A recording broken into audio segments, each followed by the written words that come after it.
All right, gang. Good morning. Um, I'm doing this in one take, so we're not gonna. There's gonna be mistakes in here. We're just gonna deal with it. But it's become clear to me that y'all might not be financially literate, and I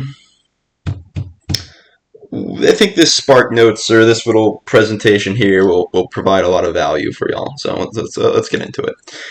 What I want to talk about here is more or less what I think is the most um, risk adverse path, I would say, to becoming a millionaire and or just garnering a lot of money and having a healthy retirement.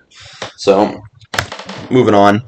As y'all are entering the workforce and start making what I would consider real money, it makes sense to know the the power of investing, why you should invest, and why you should invest young, what you should invest in, and things like that. So we're gonna give the quick spark notes of that here and try to keep this little presentation under, I don't know, maybe 5-10 minutes, whatever. Briefly talking on the power of compounding interest. So start at 25, putting in 2K a month, retire at 65, 40 years, 10%. That's the S&P 500 average return. It might not be that for the upcoming years, but we're not going into the weeds. Showing here that if you do this for 40 years, time being your most valuable resource, you should find yourself with around $11 million. And more than likely, you will end up contributing a lot more than this monthly. You'll find, unless you are spending money outrageously, then you should be able to save a lot more money than this, especially in your 20s and 30s. And this may be a struggle when you first come, out of college or whatever, but very soon, once you're making over six figures, $2,000 a month is nothing. And here's showing the difference of starting at 25 versus 35 and what that 10 years means.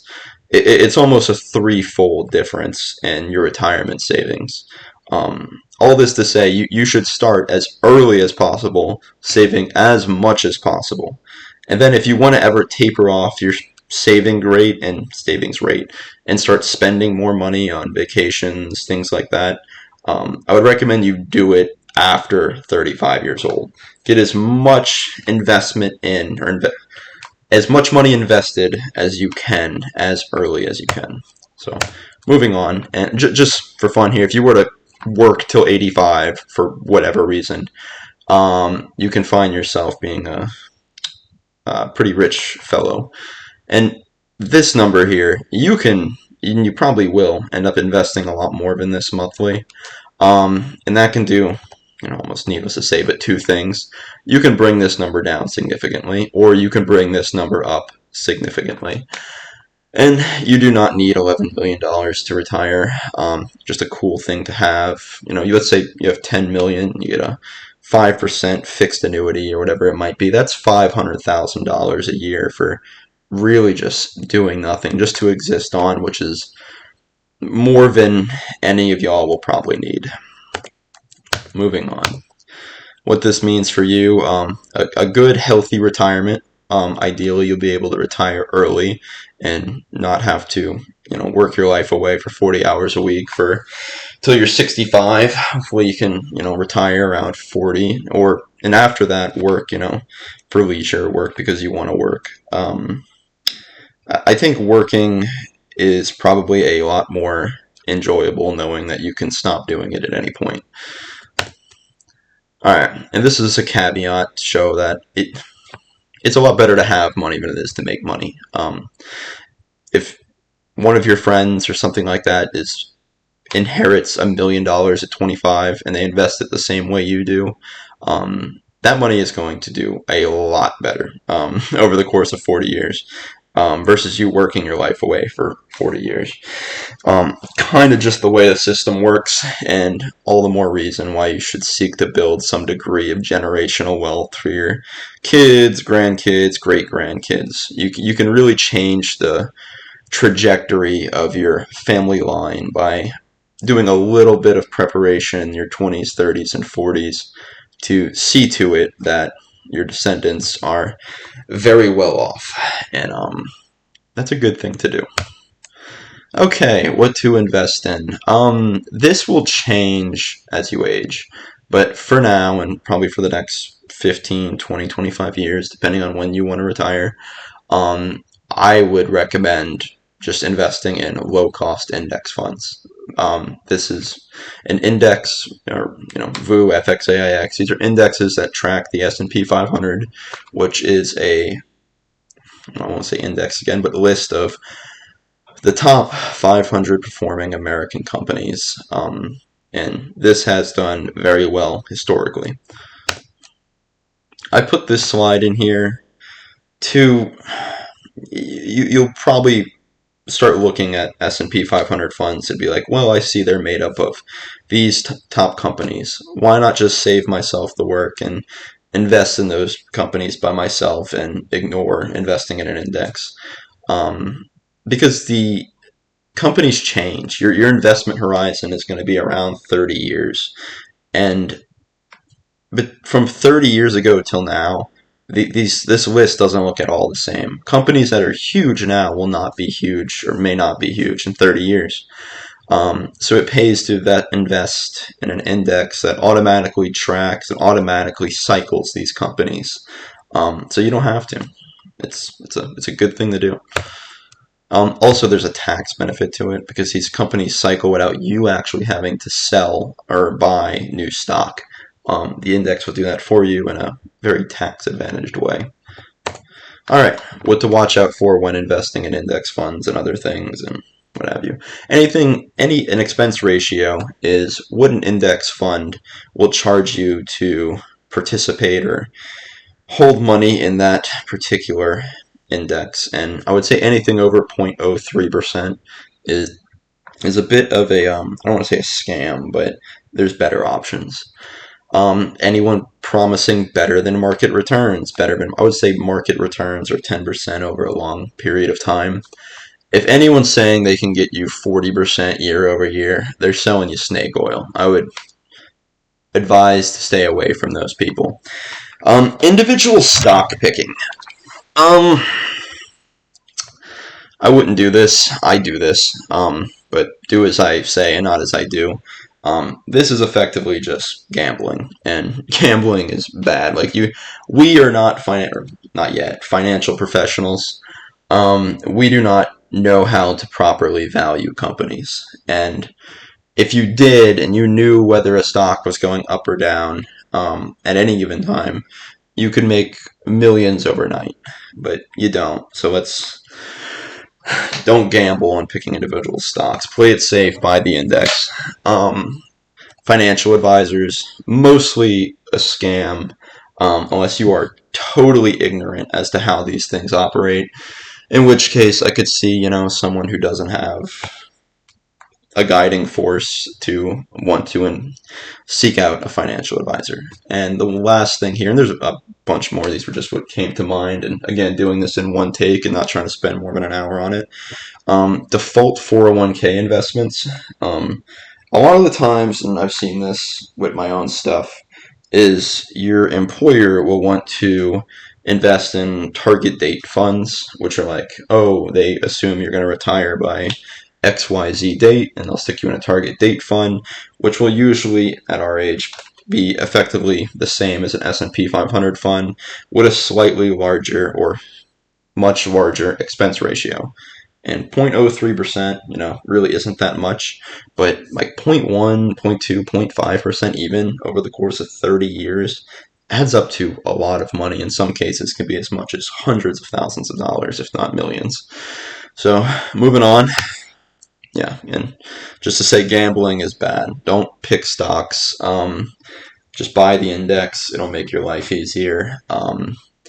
If you want to gamble, then sure, but just recognize that that's effectively what it is. All right, tips and tricks. So we're going to dollar cost averaging. This is, let's say you sell a car or a home, or you come into a large sum of money, say $20,000. And you say, okay, I should just throw that $20,000 immediately into the market. Well, there's ways you risk buying at a market high and then immediately having that market dip, and that's not great. Of course, you might be buying at a market low, but it's better to spread that risk out by dollar cost averaging, which means instead of spending the $20,000 and throwing that immediately into an S&P 500 fund, you should put in $1,000 a week over 20 weeks or something like that. Good move. Automate contributions. This is smart to do because you probably won't always remember to contribute, and by making it automatic, you're ensuring that you are getting sufficient market exposure, that your money's getting into the market, aligning with whatever plan you might develop. Keep cash on hand to buy extra during market dips. You don't need to do this. I've more or less been burned on this a few times. I think it's probably a smart thing to do because there's days, just recently with whatever tariffs and everything, where the market might drop like 8% or whatever it might be. And that's a pretty clear opportunity to buy. But not as big of a deal. Okay, take advantage of employer stock purchase programs. Depending on who y'all's employer is, you may be able to buy stock at a discounted rate. And if the stock is good and has historically performed well, it's a good idea to buy it. It's a good idea. Like some companies might offer almost like a guaranteed 15% return, which is excellent. Buy it up. And the last thing here is to never panic sell or panic buy. The market might drop 20%, but more than likely when it does so, it'll be back up in the next few weeks to almost guarantee the next year or so. Another thing here is develop a plan and stick to it. If you're going to be investing, $2,000 a month or whatever, throw in $500 a week into an index fund. Do it for as long as you can, and then maybe have a plan to increase that investment or contribution amount as time goes by and you gradually make more money. But I would say that's almost the biggest takeaway from this, is to have a plan, stick to it, and don't be shaken by short-term market fluctuations. Oh, this is going to be boring, but tax advantage retirement accounts. Okay, I'm going to go over this quick. All right, 401k. Siblings 3 and 4. Y'all's employers will more than likely offer y'all this. As of 2025, y'all can read. All right, max this out. That's about the extent of it. Max this out and ensure that it's being invested in something that a proper investment, some type of S&P 500 fund ideally. And we talk briefly on total market funds, but in my opinion, S&P 500 funds tend to perform a bit better, despite maybe not being as diversified. All right. A traditional IRA, as I kind of put here, a 401k can operate as a traditional IRA or a Roth IRA. The real difference is when the money gets taken out of your paycheck and how it grows, either tax deferred or tax free.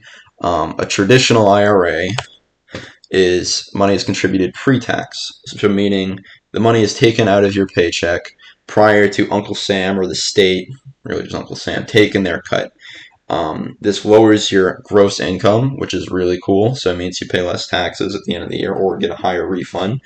And the money grows tax deferred, meaning you don't pay taxes on it until you take the money out. You can, here's another thing that's a bit confusing. You can max out your 401k, pending your employer has one. Then you can also max out a traditional IRA or a Roth IRA. They share a $7,000 limit between them. So you should do that on any given year. That should be your goal, is to max out your 401k and then to max out either a traditional IRA or a Roth IRA. Whether you choose to do pre-tax or Roth is going to, how do I say this? It's going to change based on how much money you're making. So that's a conversation we can have when we get to that point. Cam, whatever. Sibling number 2. You're not going to have an option for a 401k more than likely. So you're going to have to open a traditional IRA or Roth IRA, and we can talk about that. And then invest through this, and then also you'll probably have a non-tax advantage brokerage account that you should also be putting money in. Health savings account. I believe anyone can open these. These are awesome.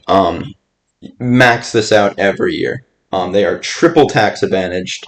Money grows tax free. Money is taken out pre-tax and tax free withdrawals when used on medical expenses. At age 65, it just becomes a traditional IRA, meaning that any withdrawals for non-qualified medical expenses after 65, you do have to pay taxes on, but big whoop, you're not going to get around taxes that easily. Max this out, these things. And you can also, just the same as your 401k, traditional IRA, and Roth IRA, you can choose what investments that the funds that you put into these accounts are invested in. Ideally, some type of S&P 500 index fund, VU, FXAIX, BlackRock funds, whatever. Okay. Bonus slide for sibling number 2 and 3 and 4, I guess, if y'all ever get to this point. Why you should borrow money when purchasing a home. Let's say you find yourself at $250,000 and you want to buy a home, and you're debating whether or not you should buy the home in cash or take out a loan. The math is pretty clear that you should definitely take out a loan and invest the cash into an S&P 500 fund, seeing that the time horizon of your loan and after 30 years is pretty, the end result is different doing this in one take. Have you invested this $250,000 30 years ago, 10% return, you're looking at $4,300,000. Versus what you would have paid had you taken out a loan is $539,000. So, and this doesn't account for, of course, the appreciation of real estate, which 3 to 5%. But the reality is it doesn't compare.